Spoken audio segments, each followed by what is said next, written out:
Assalamu alaikum. After successfully logging into MyGuru, select a course.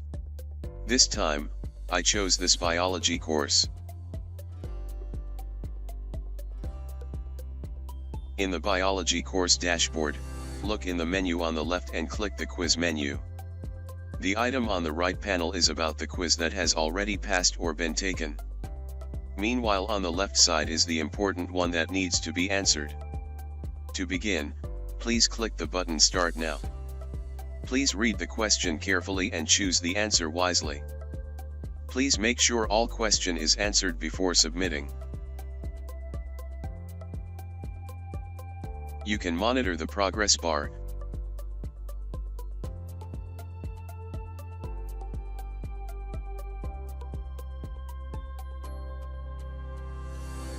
Please make sure it's shown 100% before submitting.